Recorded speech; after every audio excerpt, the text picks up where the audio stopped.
Back everyone, Scootsy16 here with another episode of the Chem Lock League, and we have a pretty interesting turn of events here as the Tundras are on the verge of a playoff hunt. I guess I should say we have a chance of making it to the playoffs. Honestly, we're on the inside looking out, not on the outside looking in, as we are sitting in the number 4 wildcard spot, and every other team has ended up dropping to 8-8 or can only get to 8-8. We have a chance to win and go to 9-7, but even if we lose, the only team behind us is the Heaters with a +4 run differential. So we'd have to lose by 8 or more against the Chompers in order to drop out of the playoffs. I'm saying that willing it out of fruition. I'm hoping we can not only beat the Chompers, but that the Chompers lose their last game of the season and the Rakers lose their next 3, which could bump us up into the number 1 spot in the Earth division, which will give us the number 2 seed overall behind the Firebirds. So things could get really interesting, and a lot of shaking up could happen in the divisions and in the playoff race. And it looks like it's in our favor, at least for right now, as we're going to see Caden Success, who we just brought in. He was a former All-Star for the Nemesis. He's going to be facing off against Tense Derek Cantu for this matchup against the Chompers. So it feels good, but of course we know how these games can shake out. We are red hot right now, winning 6 of the last 7, and I did set the lineup. We discussed this. We're going to bring in Tirehead to play second for a Tense Norner West, who's going to sit out. We're going to keep Gadman in despite being strained. He's still the better option over Baxter. And then we're going to have Patel in right field instead of the Tense Get Wrecked. This is a defensive move. I think he's a better defender in right field, and I think that'll be best to have out there. I believe in the rest of our offense to get the production done so that we can get a big win here. So let's play ball. We're going to have to play our last game of the season at the Corral. And this is a place that I have seen some heartbreaking losses, and it makes me nervous for these games, as I don't like the way that we end up. We have not seen success at the Corral. I'll just leave it at that. We're going to see if our offense can get things started off hot. It'll be Brock Kramer coming to the plate for the first batter of the game. His average has dropped down to 400, has 1 home run and 5 RBIs. He's been struggling lately. And Cantu, who's Tense, with a 12.00 ERA, will step up to the mound against Kramer. Hops 1 foul there. It's a 2-2 count. And pulled well foul and out of play. It's still 2-2. Chase is way low. Brock Kramer goes Tense, and Cantu gets his mojo back to neutral. That's really frustrating. Harrington comes up. She has not had the return to form that we expected from the MVP after a tough first season, or a great first season. She has struggled in year 2. She pulls one down the right field, or down the first baseline, and Splits will make the play. 2 quick outs, and now Zeke Price, who's in the running for the MVP race. He had an 0-for-3 day in the last game. He's down to a locked-in mojo, batting .425 with 5 home runs and 12 RBIs. Chases strike 2 high and in. And he sends one to deep right field. Does it have enough? Nope. Right in the warning track is Sexton to haul that one in. Dimple Sexton, another player in the running for the MVP race. Joshua Splits comes up to lead things off, batting .256 on the year with 1 home run and 10 RBIs against Caden Success. We just brought him in 2 games ago. We'll see what kind of success we might see out of him, as there's Tier 3 K Collector, the first time we've had a K Collector on this team. Actually, Arjun Swingins was a K Collector, but not nearly to this talent level. And he takes strike 3. You can see Caden Success is ready to go to the playoffs. He actually, let's see. He missed the playoff. No, he made the playoffs in year 2 with the Nemesis. They ended up going to the conference finals before losing to the Swoops, who ended up winning the championship last year. So he's itching to get back and maybe get himself a championship, as he gets another strikeout. Another nasty pitch from Caden Success. 2 quick outs, and Benson Drake will come up batting .259. He's locked in, 1 home run, 2 RBIs. May have happened recently or maybe a defensive play from him. Ball high, 2-1 count. Checks on ball 3. Looping slider way outside for ball 4. Success after 2 strikeouts induces a walk. And Sexton will come up for the Chompers. You bet that's a strike. He's on fire, batting .385. He has 6 home runs. He's currently leading the league, 17 RBIs. I believe he leads the league in that category as well. And a ground ball slower to Success. He's going to have to get Brock Kramer get back to the bag. Just in time. Good play from the pitcher. And a walk allowed, but nothing else. And when you're able to get Sexton to ground out in the infield, that's a big win in my book. So we have we go to the second inning, excuse me. Dennis, who's locked in, will start things off with a leadoff single. Porpetta gets that in quickly. The shortstop, number 8. Runner on first for Flip Bauer, who had 2 home runs in the game against the Rakers. He's locked in, batting .424 on the year. He has 5 home runs and 10 RBIs. That's kind of snuck up on us, didn't it? Pulled foul, 1-1 count. Bauer chases one. Diving play from Porchetto. And getting back to first is Dennis. But man, did Bauer get robbed right there. Tough out for Flip Bauer. And now Milan Tirehead will come up. He's batting .320 on the year, 1 home run and 3 RBIs. He has been a backup this year. Had a couple of spot starts for Norner West, who struggled. That's what's happening here today. 1-2. A ground ball down the first baseline will be foul. It's only 1 out. And swings through strike 3. That was a good pitch from Cantu. Pulls the string on the changeup. Gets him swinging through that one ahead of it. And that's going to be out number 2. Christian Black comes up. He's had some spotty success for us, batting .368. 1 home run and 6 RBIs. He grounds to the pitcher, and that's out number 3. So Cantu came into this one tense, finding his way now. That's a shame. Rasmussen comes up. He's locked in, batting .395, 1 home run, 7 RBIs. I haven't seen him, but Emil Stein was their all-stars. That one's just foul down the first baseline or third baseline. Hit hard to center field, but that should hang up for Zeke Price, and it does.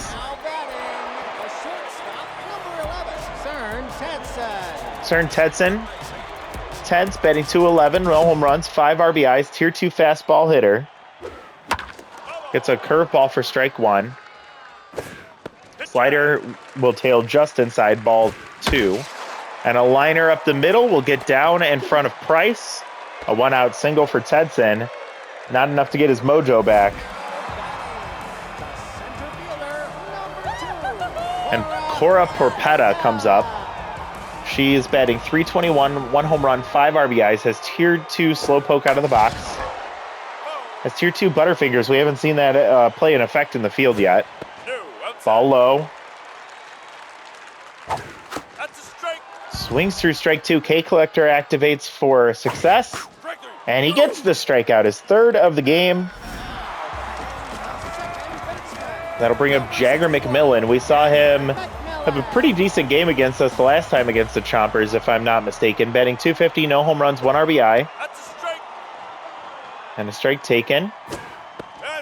2 outs, runner on first with good speed. A ground ball to second base should do it. Tirehead to Kramer. Tirehead, his former teammate.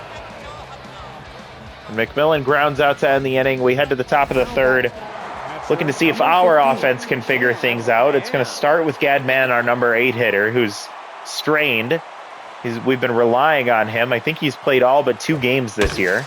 And he laces one to left center field. It's going to get down, rolls past the center fielder, and Porpetta will come up throwing, but not before Gadman slides in with a double. Leadoff double and a runner in scoring position right out of the gate for Pax Patel. If I'm the manager, I'm telling Pax to lay down a bunt here to advance the runner. Takes a ball, not showing bunt yet. Patel checks and holds ball 2. May open him up. Ball 3 high. Now I give him the red light. He takes a strike right down the middle. Whiffs through strike 2 on the curveball. That was a hanging curve. Fastball will be fouled back. It's a full count here to Pax Patel. And the changeup gets another victim as Patel swings through strike 3.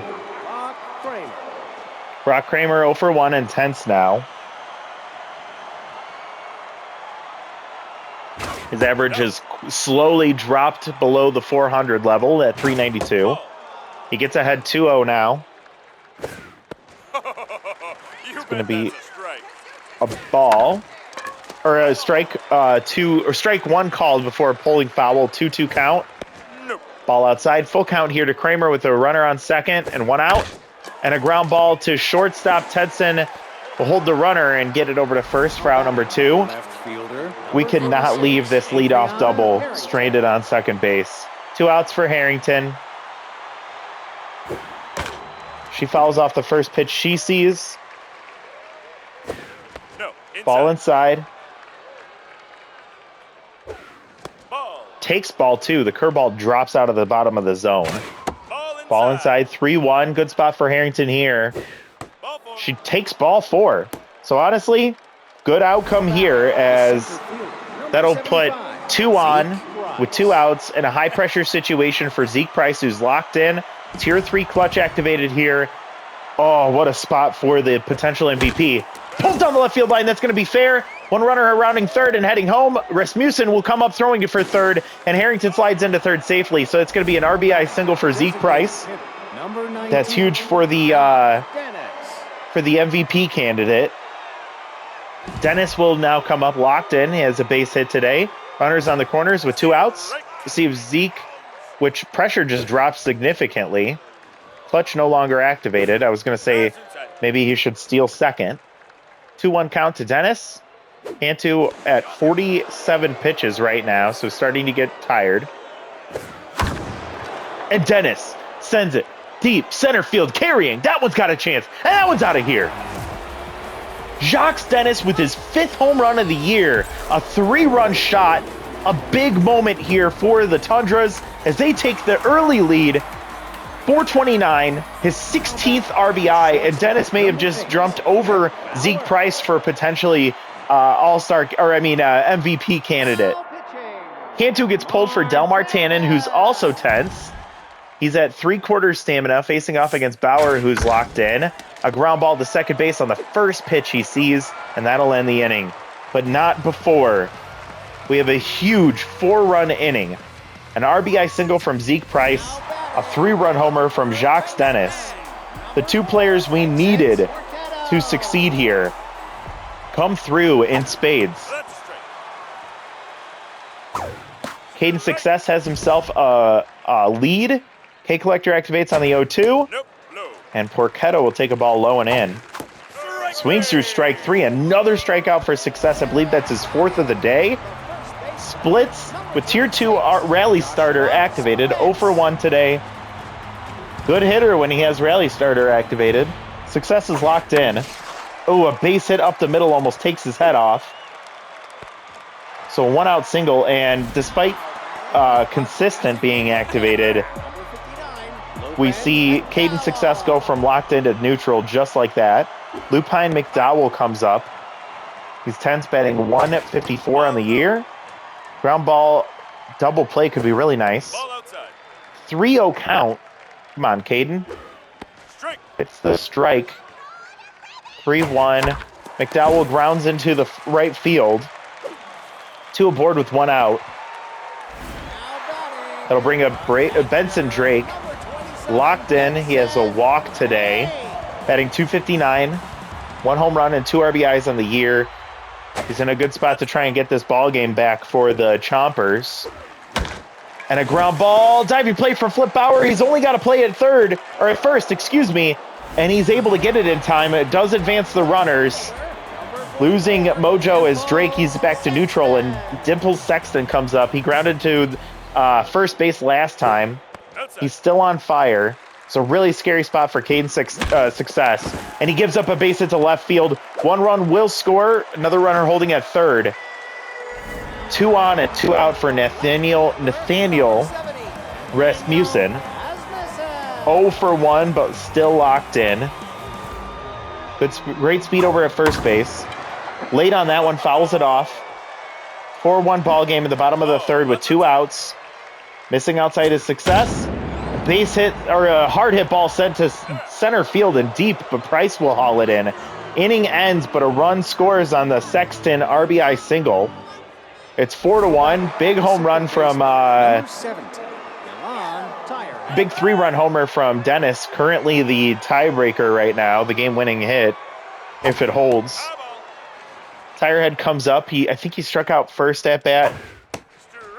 He's got a 1-1 count here.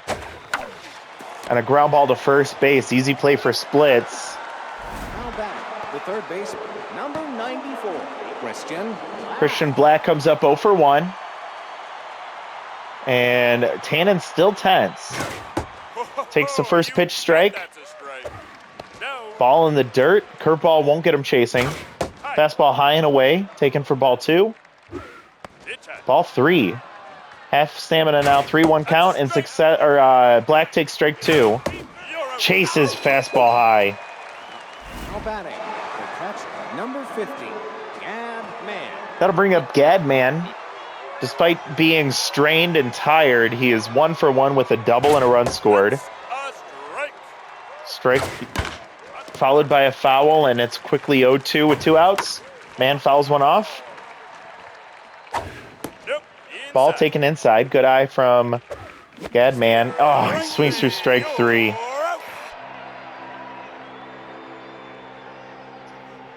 So we go down 1-2-3 in the fourth, and that'll bring us to the bottom of the fourth, starting with Cern Tedson.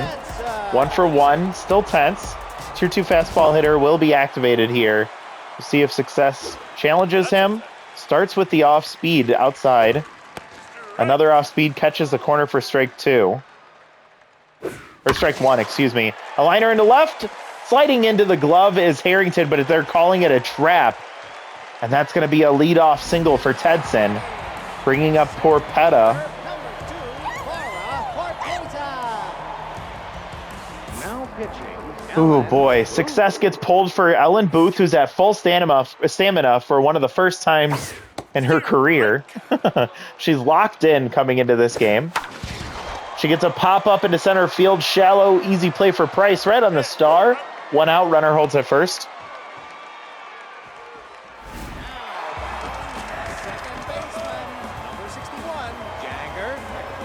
Jagger McMillan comes up. He's 0 for 1. Ground ball double play would be wonderful to save the... That one goes fair into the left field corner. It's going to get down. Harrington going for second base to hold the runner. That's going to be a single for McMillan. And a big spot puts a runner at third. And Ellen Booth is locked in, has rally stopper activated with 1 out. Runners on the corners, infield a double play depth, and Porchetto swings through strike 2. Takes a ball just inside. Strike 2 or strike 3 called. Porchetto goes down, and Joshua Splits will come up. High pressure now. 1 for 2 with a single. He has tier 2 RBI 0 activated, rally starter not activated. A ground ball to second. Tirehead backhands and throws to first, and that'll end the inning. Great pitching from Ellen Booth through the fourth. 4-1 game. Tundras up and looking for more. It's going to go 9-1-2.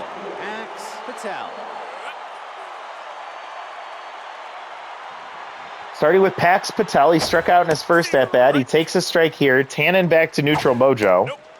Ball high. And a liner into left center field. It's going to get down, cut off by Porpetta. And that'll hold the runner at first base. But with tier 3 stealer and great speed, we now have a runner who we could push into scoring position just by getting the steal going. Let's see if they tried it. Average arm behind the plate. Tannen getting tired. Runner takes off immediately on an off-speed pitch. Sliding in safely. No competition there. Now in scoring position for Kramer, who's still tense. Taken outside, it's 2-0. Oh, I'm sorry, 1-1.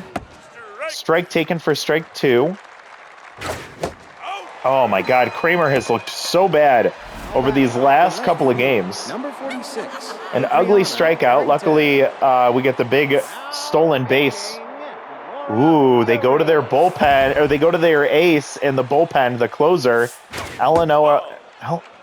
Alora Fury, who's locked in. Runner takes off for third, sliding in, safe.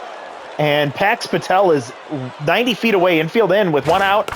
Harrington with a big chance here to come through. Tough out activated on the 1-2. Alora with a 4-seam and a slider.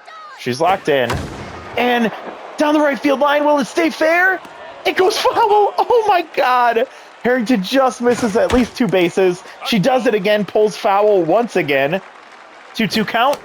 Pops up. That's going to get into foul territory, out of play. Still 2-2. Harrington takes ball 3, full count. 1 out. Harrington, with the infield drawn in, dinks it into right field past both infielders on the right side. She gets an RBI single. Pax Patel with a single, 2 stolen bases, and scores on that single from Adriana Harrington. Runner on first. Infield back to normal, or I guess a double play depth, and Zeke Price is still locked in. Had an RBI single last time. I'd love to see a home run out of him here. Try and hold his spot for the MVP race. Ball low, 2-1. Probably his last at-bat of the year. And he muscles one into center field, but it's going to hang up for Perpetta. That's out number 2. Tough luck for Zeke there. Designated hitter, number 2 down for Jacques Dennis. He had the 3-run homer his last time up. He's still locked in. At this point, he's in the running for the MVP. If he can get another home run here, that would be huge. Runner takes off for second. Harrington caught dead to rights. I don't know if that was a hit and run or Harrington just thought she had enough speed to make it to second base, but she loses mojo. That's a shame. That's the way her season will end. 5-1 lead in the bottom of the 5th. Booth getting a little bit extra reinforcement. She's still locked in. In a good spot, 10 pitches in, and McDowell tough out activates. On the 0-2, he fouls back. And strike 3 called. Ellen Booth. The second half of the season has been a completely different thing for her. 1 out. And Drake will ground to second base. Out number 2. Dipples Sexton 1 for 2 with an RBI single. We'll see what happens here. It's going to be a really, really tough matchup for Ellen Booth. Sexton's on fire right now. Ball inside. It's 2-0. Sent to deep left field. That's probably out of here. Harrington up against the wall. No chance at that one. About halfway up the stands, and Sexton blasts a home run. That right there breaks the single season record for home runs in a season. His 7th home run, that goes 403, his 19th RBI. I believe that's a single season record as well. Ellen Booth should have just at that point unintentionally walked him or intentionally walked him. She gives up another one to deep left center field, but this one's playable. Harrington will take that and catch that for out number 3. Top of the 6th is the last chance for the Tundras to add some insurance. We just gave up a home run to Sexton, so it's 5-2. Dennis, who's 2 for 2 with a 3-run homer and a single, will have to face off against Chuck Drummond, who's locked in, half stamina.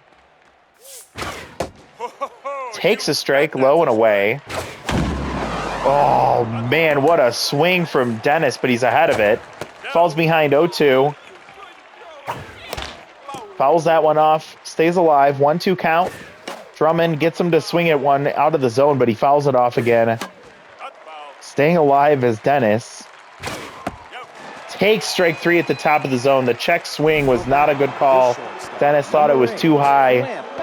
Catches the top of the zone, and that's going to be out number 1. So Flip Bauer comes up, batting .400 on the year. His last chance before the end of the season. Pulls one foul. Pops up. That's going to get out of play. Quickly down 0-2. And he gets a strikeout. Drummond, 2 strikeouts coming in at half stamina. 2 down for Tirehead. 0 for 2 today. Swings through the first one. And yanks one down the left field line. It gets past the diving third baseman into the corner. Slow roller. Rasmussen will come up. Wild thrower, but it's going to be corralled by Hedson. It's going to be a single for Tirehead. And now Black will come up. He's 0 for 2 today. See if he can finish strong. 2 outs and a runner on first. 1-1 count for Drummond, who's locked in right now. Fouls one off. High pressure situation here. And a ground ball through the left side. Porchetto cuts it off and throws the first out in the inning. Last chance for the Chompers. It's 5-2. Tundras up. And Alan Booth will go out there, but let's see. I think it's a good idea if we were to bring in another reliever here, but they're going to keep Booth out there at least to start. Hedson, tier 2 fastball hitter. Gets a called strike 2. And a ground ball to short. Bauer backhands, tosses to first, out number 1. Booth gets her mojo back after giving up the home run to Sexton. She's locked in for Porpetta. First pitch taken for strike 1. Nasty slider there. Change up for strike 2. It's fouled off. And a liner caught by Black. 2 outs. Last chance is Jagger McMillan. 1 for 2 with a single. High pressure situation here for the Chompers and the Tundras. A lot riding on this ball game. Former teammates here, and getting ahead in the count is McMillan. 2-0. A liner. Bauer gets the short hop, collects and tosses to first, and the Tundras rip off 7 of their last 8. We win this game against the Chompers. We beat both of our division rivals in these last 2 games. Big 5-2 victory. 5 runs on 7 hits, 2 runs on 7 hits for the Chompers. Chompers get a big home run from Sexton. He was responsible for both RBIs, a single and a home run. And for the Tundras, it was the big 3-run homer from Dennis. Price comes through with an RBI single. Same thing with Harrington. And that's all the offense that we needed, but all the offense that we got. Pitching-wise, Cantu gets the loss, 2 2/3, giving up 4 hits, 4 earned runs, 1 home run, 1 walk, and 3 strikeouts. On the other side, Caden Success pitched pretty well. I thought he would go a little bit deeper, but that's okay. 3 innings, 5 hits, 1 walk, 1 earned run, and 4 strikeouts. Ellen Booth gets the win. She goes 3 innings, 2 hits. She gives up the solo home run to Sexton. She strikes out 2. Boy, did she finish strong after tough struggles at the beginning of the year. Dennis, your number 1 player. Sexton, number 2. Harrington, number 3. Miss seeing her in the top 3. And that's going to be the end of the season, folks. We're going to have to sim a few games before we finish this off. I'm going to give Potter the loyalty here because there's a chance we might bring her back. And she's actually at a price point that we can bring her back. Caden Success, we're well overpaying, I believe. More likely that we'll replace him. So Potter at 99, Success at 59 loyalty. That's tough. And between these two, Bauer's been better as of late, plus Kramer's cheaper. So minus 33 loyalty is tough, but more likely we can afford to bring back Kramer versus losing Bauer. Sorry, Brock. You also have been struggling a lot as of late. Okay, so the Rakers have 3 more games left. The Chompers have 1. And that's really going to be what makes the difference. So let's sim ahead. This one against the Burners doesn't really matter. Cutters and Rakers. The Rakers will win this one 7-4. They almost gave it up. Rakers at 9-5 now. Firebirds will get the win against the Colossus, so no doubt there. The doubleheader, Firebirds will sweep the Colossus 7-2. Torpedoes and Platypi, we don't care. Foresters and Rakers, we'd love a win from the Foresters, but the Rakers are going to take the division. They win 10-1. They go 10-5. Doesn't matter how the rest of this game... This is an interesting matchup. The Chompers win 1-0, but we pass them with run differential. Ooh, that's crazy. The Rakers end up winning the division, so we make it through the...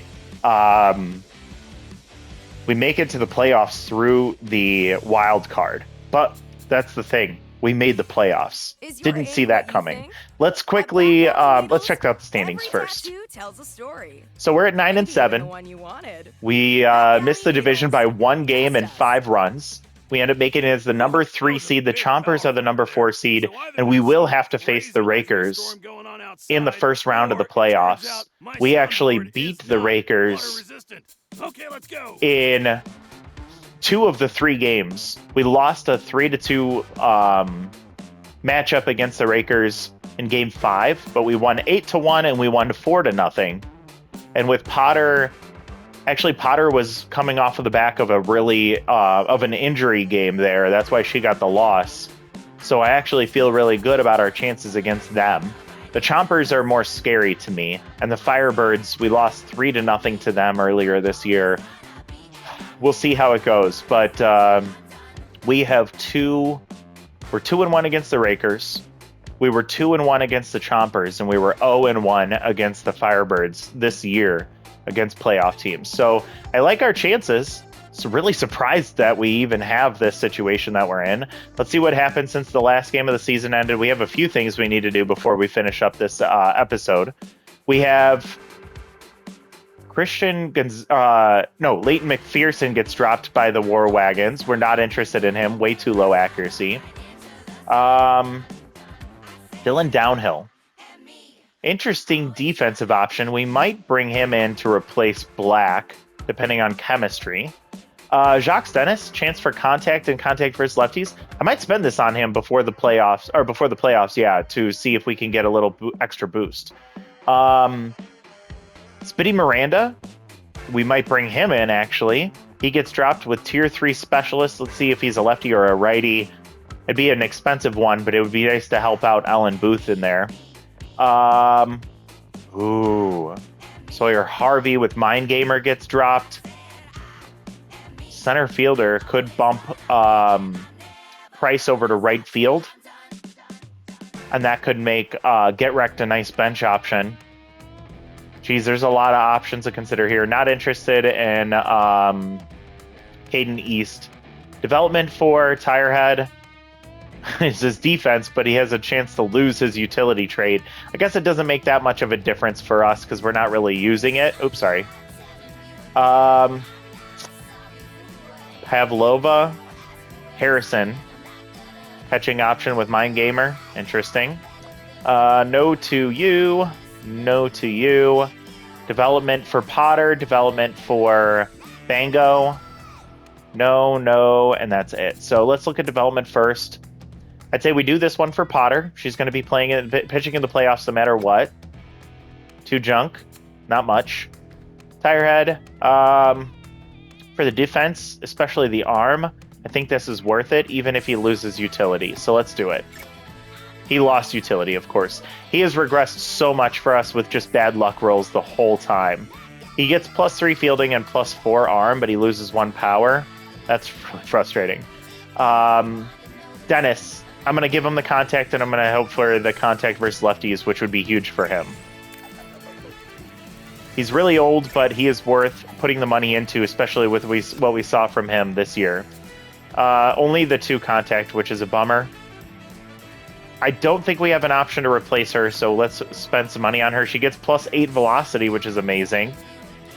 That's nice to see. And then Caden.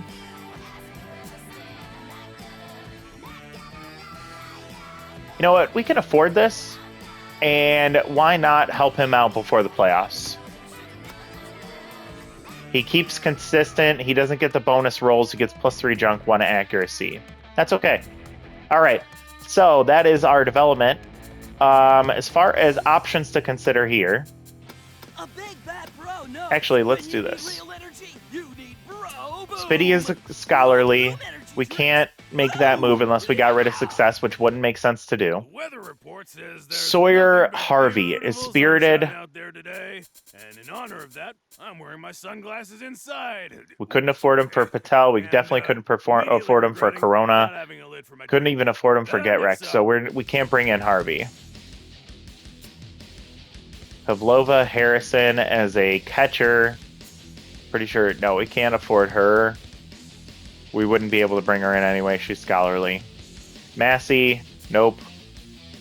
No to Owens. What else did we see just get dropped? I don't know if we have any other options here. I wonder how much... Let's see, if we brought in Nugget Contreras for Bango, we have enough to bring that, to afford that one. But again, we're in that situation where we have to get rid of a spirited player for a competitive player. Who was our third base option? There was a third baseman that got dropped. Dylan Downhill. Damn it. We wouldn't even be able to afford him either. And again, we'd have to get rid of Success. I don't want to do Coleman. I've drawn my line in the sand. I'm not bringing Coleman back.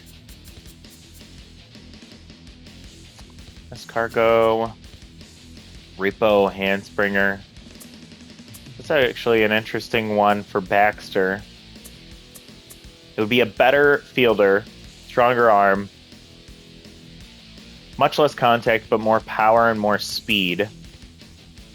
Utility doesn't matter. Distractor would be nice if he gets on base. I don't think he will get on base. We would lose cannon arm. And we'd have to make a corresponding move.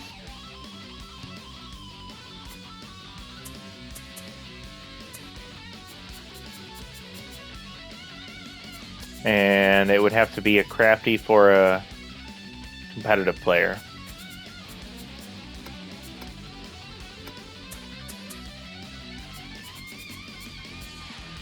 And I don't really see... There's no good options here at all. So we're not going to be making that move. I guess you could bring in Trampleson for Anaya Corona. Actually, it's not a bad idea.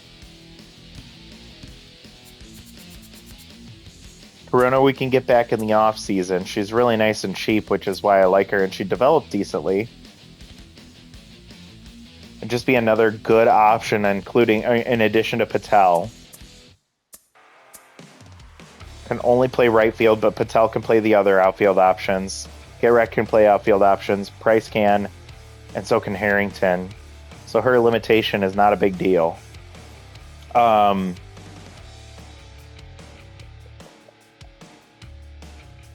If we were to do this move, we'd have 3.7 left to work with. We would need to get rid of a crafty player for a competitive player. So the question then becomes, what are our competitive options? We have Baxter. No, I'm sorry. We have to bring in a competitive to get rid of a crafty. So we're not getting rid of Man. We're getting closer to being able to get rid of Tirehead here. We'll see what infield options are for him. Let's see who else is crafty. Bauer, we're keeping. Patel, I don't think we have any good outfield options.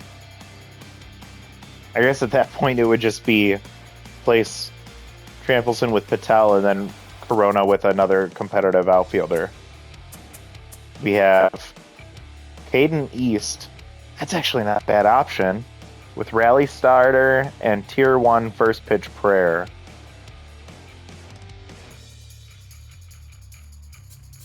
Squishy Dixon, which I'm not a big fan of with the low contact there.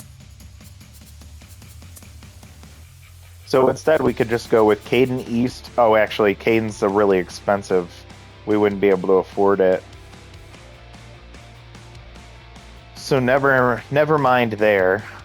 So then competitive, or crafty, I mean. Potter, no.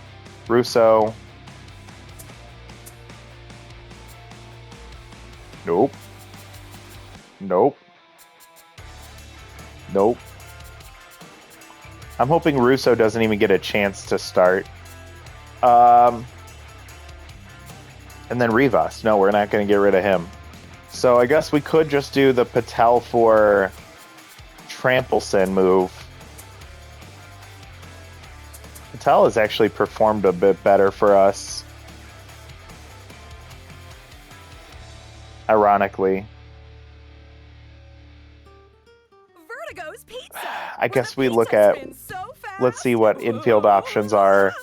If we were to replace Trampleson for Corona, we could replace Tirehead for an infielder. And we have about 3.9 left to work with, I believe.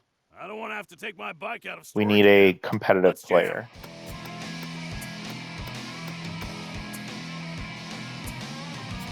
Bring in Coleman for Tirehead. Or Estrada for Tirehead. Can't afford East. It needs an outfielder.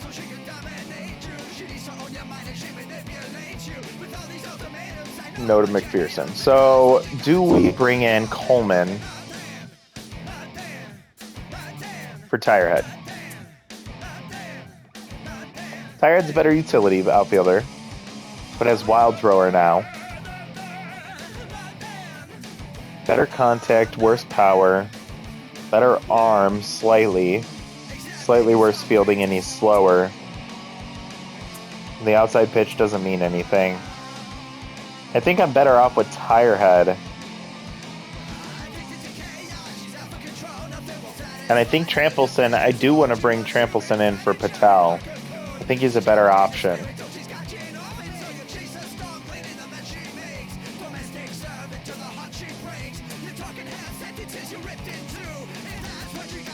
We have a few other things we have to get done before we finish this. Before we finish this video, but I'll give it one more look here. We go Trampleson for Patel. We bring her back. She didn't play well for us, but she's better power and much better contact than Patel. Slightly slower speed and fielding, same arm, and still has the stealer trait. That's our only option we can make the move for right now. I think I'm going to do it just because I feel more confident with Trampleson, the better batter, if we have to bring her in. So let's do it. Wait, what do we have for lefty batters? We have a handful of lefty batters. Harrington, Bauer, and Mann. That's it. And no switch hitters. That's interesting. I'm just going to do it. We're going to bite the bullet. There we go. Okay. So we did development. We did our roster moves. We're done with that. Let's check league leaders, and then we'll check the team as a whole before we finish up. So league leaders, who is your MVP? It's going to be Emmy Dixon. She comes through, passes Tate Nash, and is your number one player in the league. Emmy with a .82 ERA, a .77 WHIP, 177 average, 22 innings pitched. That's 3 complete games and 15 strikeouts. 22 innings pitched. Out of a possible, 4 times 6 is 24. She missed 2 innings. She also had 2 complete game shutouts. What a year for her. She's allowed 2 total earned runs this year. She got a no decision. I assume it was in the one that she didn't get a complete game for. What a turnaround after her first year with the Nemesis. Your best hitter in the league is Trevor Schmidt. He is your MVP. Let's go ahead and set those 2 players. So the Firebirds, Emmy Dixon, and Trevor Schmidt from the Rakers. Jacques Dennis bumped up to number 5, so he just fell behind Schmidt. And Zeke Price dropped down to 8, unfortunately. Dimple Sexton actually passed him up. All right, let's go ahead and... I saw another top 10 player. Did you see that? What the hell is Worry Costa doing here? She was so bad in the first year. Oh, God, that's so annoying. What a great year for her. I mean, congratulations, Worry. Happy for you, I guess. All right, so we go to the Rakers. What do we say? The Rakers and the Firebirds. So Firebirds would go down to Emmy Dixon. Wow, she was the ace on this team. That's nuts. All right. we will change her gear. She's going to get the white glove. We're going to do it like this.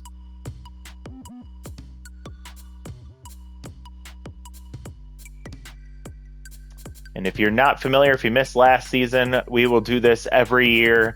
The number one hitter and the number one pitcher will both get the MVP whiteout treatment, so their gear stays the same, and I will match it to all white on that gear. Even the bat for pitchers, even though they don't hit. If they can't get the extra color, then we just leave it as is. So that's Emmy Dixon, and then your MVP for the offensive side of things is the Rakers. It's going to be Trevor Schmidt, who makes it to his second consecutive All-Star game. Take a look at the rest of the numbers here in just a little bit. All right, and if you're wondering why aren't you using number 4 instead of number 8, it's because when we set like the All-Stars, they will go on to the new team, and then they will they'll stick with that number. So if we put it at 8, then it should stay as white. It's a lot easier. When you're doing the other All-Stars, it could be 4, it could be 3, it could be 2. It's kind of a easier process for me, so that's why I do it. So congratulations to Trevor Schmidt, the MVP of Season 2. He joins Adriana Harrington and the offensive MVP category. Let's take a look at the rest of the league leaders. We have Jacques Dennis gets the batting title, 477 batting average, best in the league by a wide margin over Everett Henson. Home run leader is Dimple Sexton. He gets that 7th home run in that last game against Ellen Booth. 6 home runs for both Trevor Schmidt and Harold Simpson. And then you can see we had 3 of our hitters, Bauer, Price, and Dennis, all with 5 home runs, tying with Brooklyn Buchanan of the Firebirds. Dennis, 16 RBIs, is third place behind Sexton and Schmidt. Zeke Price with 13 is tied for 4th. Dennis almost sweeps the percentage categories. Doesn't make it in the slugging. He gets 3rd place there. Zeke Price shows up here. Same with Flip Bauer and a handful of these categories. Dennis leads the league in hits with 21. Brock Kramer faded down the stretch. He ended with 20, which was good for 2nd place. Zeke Price with 18. Price and Dennis tie with 9 extra base hits, which is good for tied for 4th place. Nobody in the strikeout category, thank God. 14 runs scored for Price. 4 stolen bases for Brock Kramer, good for tied for 4th, one behind the league lead. Nobody in the caught stealing category, thankfully. No offensive leaders here for wins. None of our players show up for wins. Dixon with a .82 ERA. Pop Goodwin, .84 ERA. Frustrating because both of those players I thought about bringing onto the team in the offseason and chose not to. Emmett Powell and Gustav Graham, along with Piazza Traffic, tie for the league lead in saves with just 3. Whip leader is Finley Ineptitude with a .57. Also led in OBA with a .089. Poor Finley is not going to make the All-Star game because her teammate led the league in so many different categories. Strikeouts goes to Kevin Vo with 26. I don't know how many the record is. Actually, that breaks the record. 26. The league leader in Season 1 was 21 from Hayden Pratt and Tate Nash. So 26 from Vo. Nash makes it to 2nd place with 25. No one from our team here. Jorge Costa with 19 there in the top 10. Classic. Nuevo Russo, top number 1 player with strikeouts per 9 with 13 and 11. Luke Resplendent, the only pitcher to avoid allowing a walk with no walks per 9 innings. And he makes it into the strikeouts per walk category at 10. And that is your top 10. That's your league leaders. Let's take a look at our team. Let me just check time really quick. We're still good for now. All right, so what do we say about this team? Brock Kramer, solid first year with us. He's not a rookie. He played for the Nocturnals last year. He dropped a little bit in the the power category, but I think he performed really well. Number 2 in hits this year, just behind Jox Dennis, was really nice to see. Harrington, not as good as last year, but I think she still had a fine season. I think based on her attributes, if we saw this from her in season 1 and we saw it again in season 2, I think it'd be much happier. But to see the drop off from season 1, she had 9 less hits, 2 less homers, and 5 less RBIs. Her average went from 523 to 327. Yeah, I think it's a little bit harder to see this. She walked more, which was nice. Same amount of strikeouts. Zeke Price, he started off slow. The rookie will probably get rookie. Actually, let's see if he's the rookie of the year.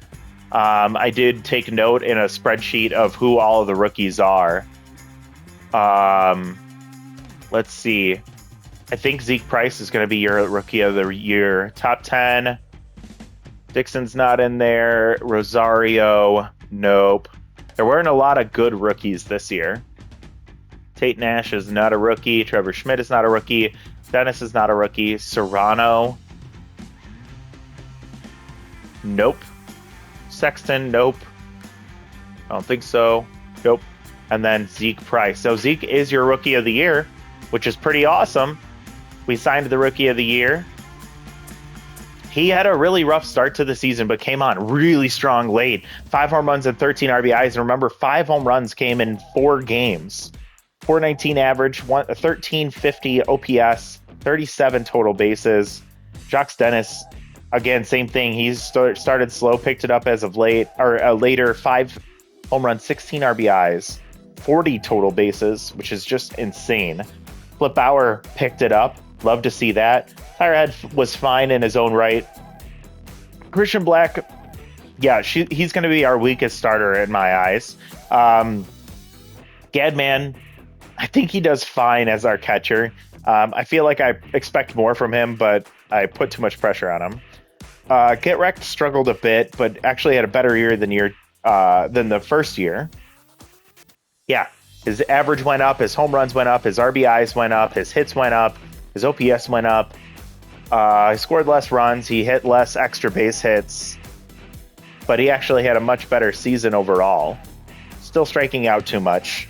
He stole a base too, I don't remember that.